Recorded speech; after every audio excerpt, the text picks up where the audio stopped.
his coaching.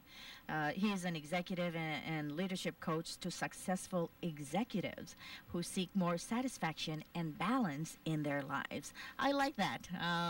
We always talk about balance is a key in having a balanced and successful life. And that's what we're going to talk about. So, Mr. Jeff Bao is our guest. Thank you so much for being here, and thank you for spending some time with us.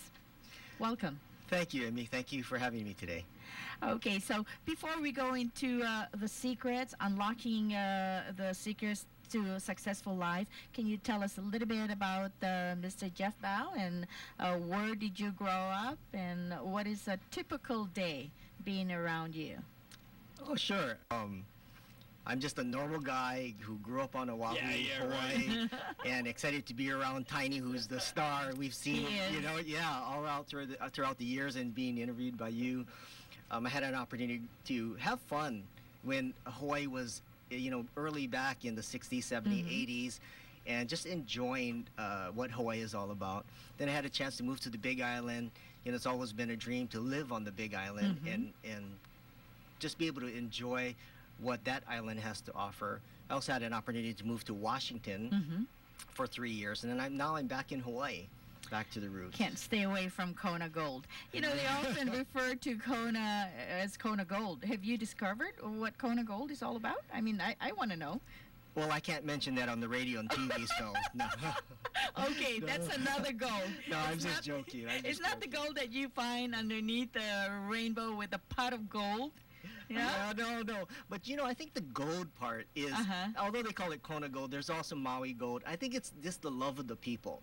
The people of Hawaii, there's a uniqueness. Wherever you go, I have found, wherever you go in the United States or the world and you meet somebody from Hawaii, it's instant family. It's ohana, and it brings you back to what that gold is really about. Correct. It's about sharing that love and aloha with everybody throughout the world. That's exactly aloha, the message of Hawaii. And we have another author who also wrote that book, and she was one of our guests, Anolia Fakin.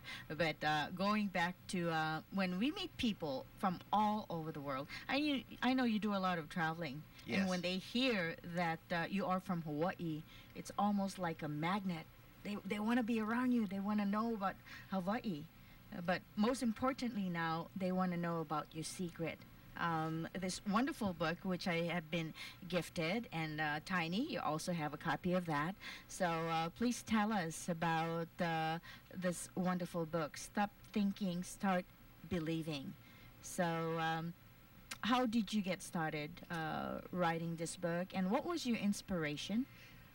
Well, I wasn't really inspired originally. I'm not one of those who had this bucket list to write a book. And so as I was working and I became a master certified life coach, and through that process and working with clients were the ones that were having successes with this system that I was using. So they said, oh, you have to put it in a book. You have to put it in a book. So finally, I was lucky, and when I was in Washington, I met somebody by the name of Patrick Snow at a professional speaker secrets meeting, and I was so impressed by him as a person that I actually hired him when I found out he was a writing coach. So he really helped me to push the ideas on paper and to bring forth this book. So you were not born a writer, but by associating yourself with a great gentleman, which I know well, Mr. Patrick Snow, one of our fames. He also came here and did a workshop for fames. That's correct. And did such a remarkable and tremendous job. And he has influenced your life also. He has. He's a really great role model. He's very inspirational, and also he is just one to keep on helping you to move forward and push you forward. And that really helped me in the process of writing. And some of the tips is just to write down, something, even if it was 5 minutes a day. So that really helped me through the process of writing, to put my ideas down on paper. So that's really, really important if you want to start a book and you want to end up with a wonderful, inspirational book that inspires people. Important to put your thoughts down on paper. Right, absolutely. And I think a lot of people out there, the listeners and the viewers, do journaling. There's a lot of people that do journaling. It's very much like journaling, and I was never a writer or journaler, so this helped me through the process. What was it like growing up for you? Is this lifestyle something that you grew up with? Was it something that you learned from your parents growing up, or is it something that a life experience that happened to you and you were inspired to share that experience? That's a great question. I think it's a combination of all of that. Mm-hmm. I think I was one of the things I learned from my parents, which I really, really appreciated, was everybody was always welcomed. Mm-hmm. And so it was always this openness of, inviting people over to the house. It was never, no, you can't bring someone. And then throughout the years in my professional career, I learned a lot. Some of the things I learned the hard way. Some of them I learned from other people and just being around people. And I feel that a lot of my lessons have come from learning from other people and making my own mistakes and learning and moving on and growing from it. So when you were growing up, Jeff, were you the type that kind of just wanted to cheer everybody on, and they loved to be around you because you had always said something positive to say about people? Well, it depends how old. When I was young, I was very curious and always looking and searching and talking with people. Inquisitive, and right? Inquisitive, that's a great word. Right. Then as I grew up, and I was about when I was 18 or 19, I started noticing when I was working that I didn't like the way that people were being treated by managers. And so that started piquing my interest in, hey, something doesn't feel right, something doesn't look right. And that's when I started really getting a taste for, there's something here. And so I eventually became a union shop steward, and then the managers didn't like it, so they hired me to be a manager. Then all the people in the union said, hey, don't forget where you came from. So that started the process really going of looking and working with people and trying to bring out and look at the value in every person in the business, not just the managers, not just the key people, but everybody from the person who sweeps the floors, cleans the bathrooms, to the person that may be delivering the merchandise or working with customers, to the managers. I'm glad you mentioned that each one of us plays a vital role in completing the circle. We look at each individual as part of that great pie. And if you take out a slice, it makes the pie incomplete. I love that. Absolutely. Absolutely. Yeah. So, when I hear the word brilliance, I think of a diamond, and perhaps a diamond in the rough, that when you uncover it or polish it and you pay a little bit of attention to it, there's this brilliance or this light that will be reflected out, and it shows the beauty of that stone or that particular subject or matter. Yes. And when I think of balance, I always remember my taekwondo teacher telling me, focus on the key. That's the center of all life in this universe. You can never let or forget about that power or that key. Right. So am I way off, or can you tie all that in, or did I throw you off balance? No, I think it's all great. It's all great. I love what you said about brilliance, and sometimes it's unpolished, and it takes something together. And I feel that everyone has this natural talent and gift waiting to be shared with the world. And one of the reasons I wrote the book is because I think there's so much talent out there, but there's a lot of things that stop people from recognizing their own brilliance. That's what was my next question. Right. So what is it, that thing that stops people from being the best person that they can be? If you can just name a few. Sure. I think sometimes we all get caught up. I, even as a coach, get caught up in this. And sometimes we may have something in our life that goes on, whether it's a death in the family, whether it's maybe we lost our job, and what we focus on expands. So then all of a sudden our focus is all on that one area of their life. And when we allow and we're able to help them to recognize that fact, and so that we could help them to look at all areas of their life to have a more balanced life, then they're able to really start to let that brilliance shine and come through. So is fear one of those things that stop people? I think fear is a huge factor. Sometimes it's a fear of failure. It's Correct. The fear of success at times, our own fears. And I think one of the things going on right now with our economy, and a lot of the things going on with different companies and the unemployment and all of that, the tendency is to close in and to have a scarcity mentality. And we're quite the opposite, where if we take a look, and look at the other side of that. There's a lot of abundance out there. Abundance in the form, if we take the time to look and be grateful for the things that are out there, then all of a sudden we'll get more of that. I like how you mention the word grateful, because when I think of the being grateful, it makes us more appreciative of the beauties of the earth that is around us. And this is when we truly come to a realization that, hey, I need, all these things were given to me by a higher being. So do you believe in a higher power and higher being, and how did that help you in what you're doing and where you are today? I absolutely do. I believe in a non-denominational sense of divine presence, and I believe, rather than having that as one piece of your pie, that it should be the center of your pie, so that everything else that you do comes out forward from that. And it could be the goodness in you. It could, whatever you believe in. It could be God. It could be spirit. It could be whatever your source of divine presence. Because if we look at our life, and if everything is centered from that as the motivating and inspiring factor, then everything in our life works out. It inspires us to do good. Absolutely. Wait a minute, I'm All right. I'm not So you grateful. got a copy, and I'm so thankful that I got my autographed copy. How do they get a copy of your book, Jeff, our audience? How do they get one? They can go to my website at www.jeffbaocoaching.com, and there is a tab for the book, and they can order the book through there.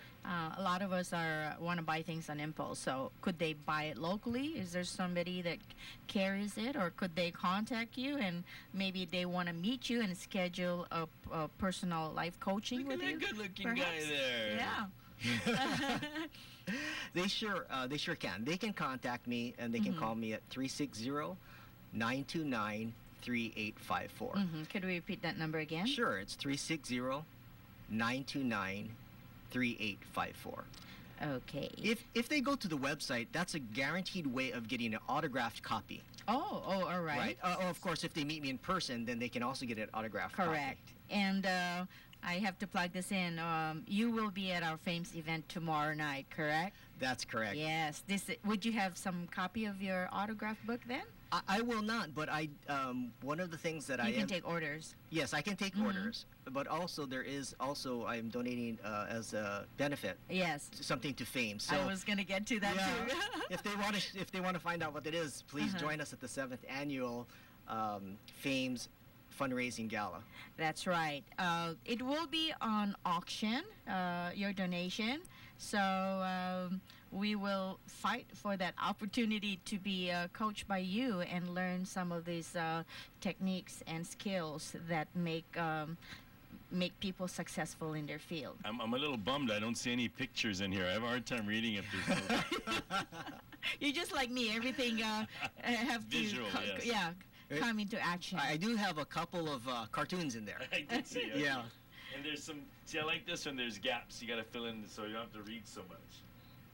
I was that type when I had to type stuff that said 200 words. I'm like double spacing. And Oh, that's what you notice the spacing on there? Yeah.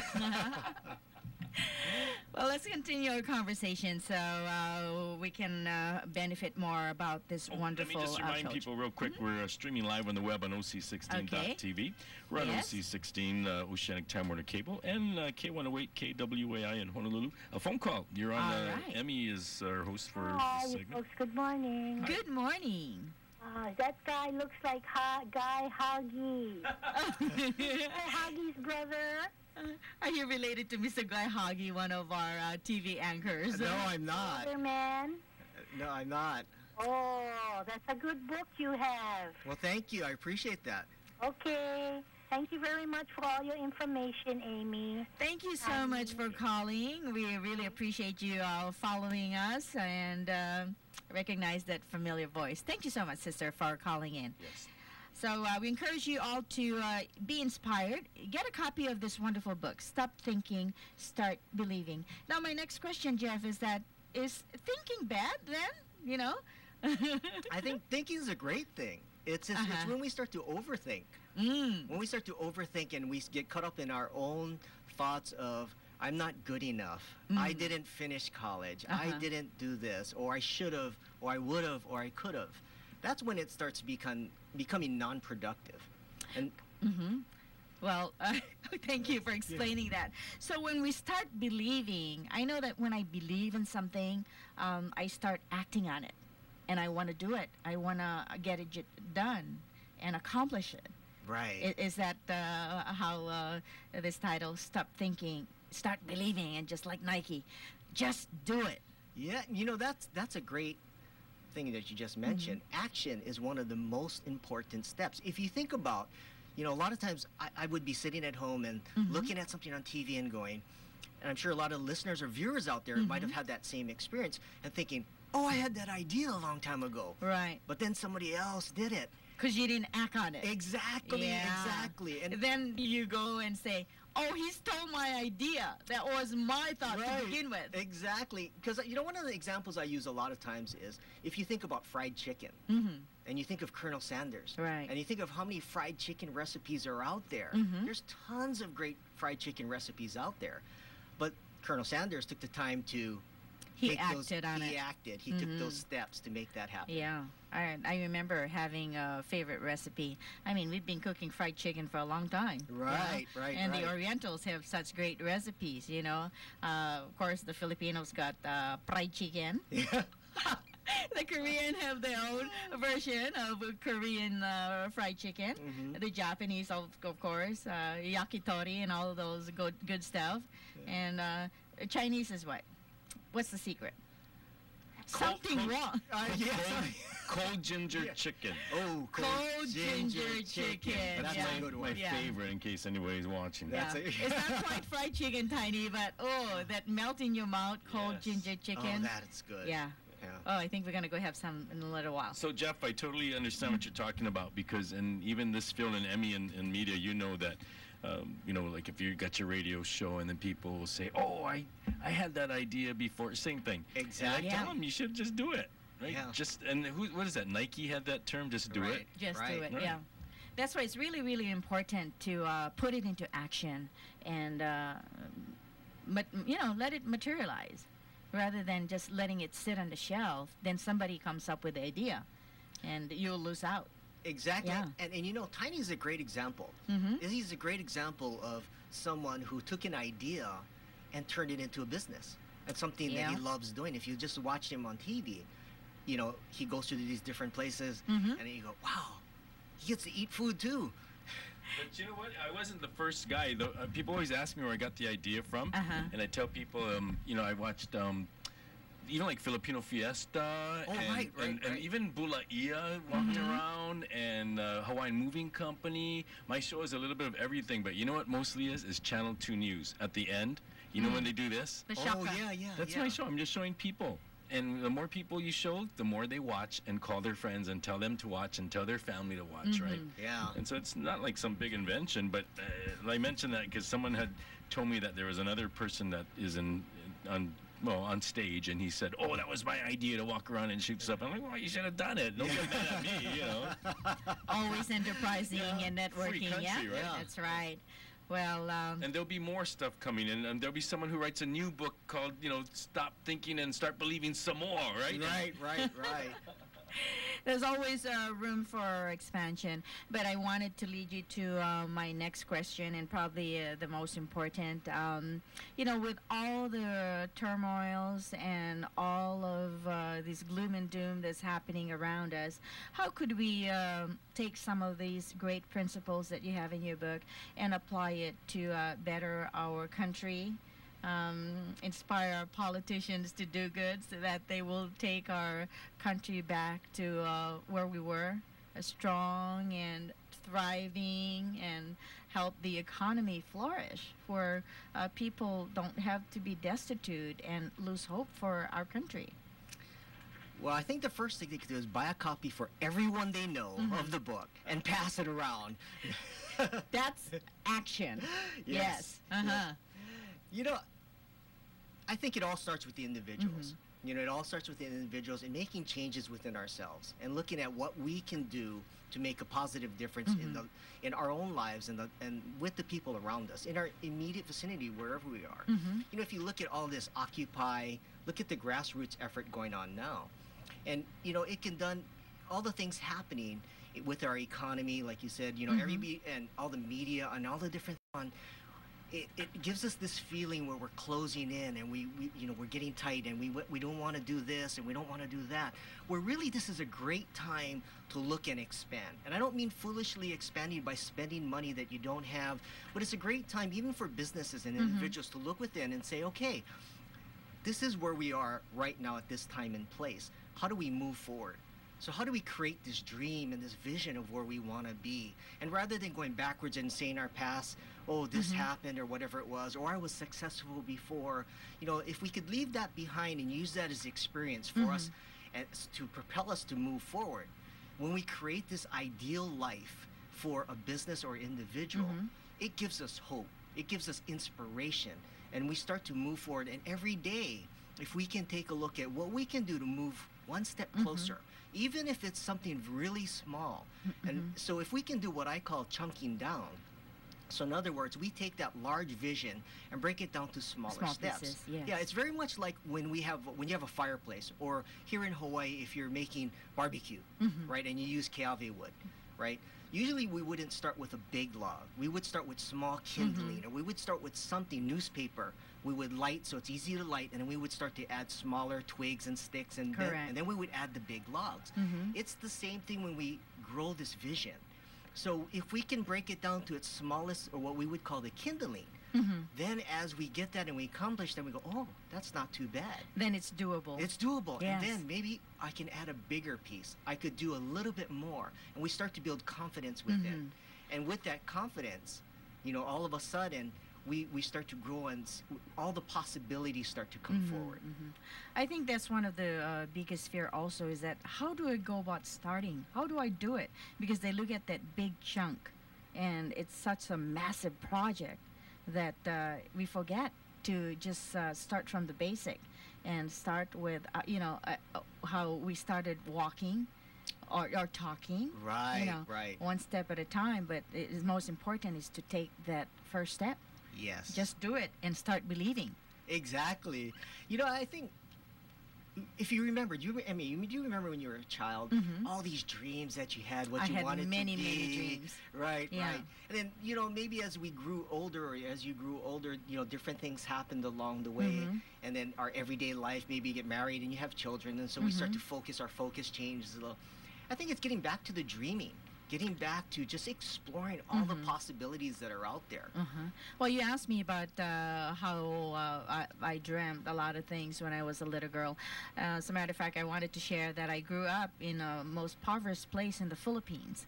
And I was raised by my grandfather because my mom had to go and be like a domestic helper to the rich families in the city. So I was never brought up by my mom, but I was brought up by my grandfather, who was a farmer. And every time an airplane hovers up above the sky, as a 5-year-old girl, I used to say, Apong, I want to ride that aeroplano. I couldn't even pronounce airplane, you know. But I said, one day, I want to ride that airplane. And where's that airplane going to? And my grandfather would say, to America, the land of rich people and opportunities. So I always kept that dream alive. And you know what? 5 years later, I came to Hawaii, and everything just kind of fall into place because of that dream. Yeah. Isn't that great? Isn't that great when you plant the seed and how all of a sudden all the things fall into place to support you where you want to be? Exactly. And a lot of us can relate to that because we are living the American dream. You know, as a foreigner from a foreign country, and as a little girl, I am an example. And I'm not saying that because I want to be vain or show off about what I've done, but I'm so appreciative of where I came from as a poor little girl that grew up in a farming community. And everything that we had, you had to work for that day. In other words, we didn't know where the next meal was going to come from. Right. That's how poor we were. But we were willing to do the work or what it took so that we would be guaranteed a meal for the next day. And I love what you just said, because not only did you dream, you also took action. And you were working along the way. So it wasn't sitting down and thinking, okay, it's going to come to me. You took action along the way. I love that. Absolutely love that. Well, they always say that faith without work is dead. So, it's the same thing about, like you said, thinking and thinking and thinking and just thinking and no action. It would lead you to nowhere. Right. So, got to start believing. And like Nike says, just do it. Start doing. Absolutely. So I know that we just have a few minutes left, and if you want to have the opportunity to come and maybe we're going to auction off this life coaching opportunity, one-on-one opportunity with Mr. Jeff Bao, and we're going to be fighting to buy that opportunity to work with you. What last message you could leave our listeners that they could remember you by? What is that one thing or a phrase that you want to remind people so that when they think about Jeff Bao, they think of the great you that you want to share with others? Never give up your dreams. Never give up your dreams, and never let anybody define who you are. All right. Something to think about, folks, and I really learned a lot. You really put things into proper perspective by sharing the wonderful principles or these wonderful things that we can use in our daily lives to empower all of us, enrich us, and just discovering the real you. So stop thinking and just start believing. Again, we want to thank Save More Upholstery. Thank you, Brody, and the whole Save More family for giving us the opportunity to be here. And thank you, Tiny, for affording us the time.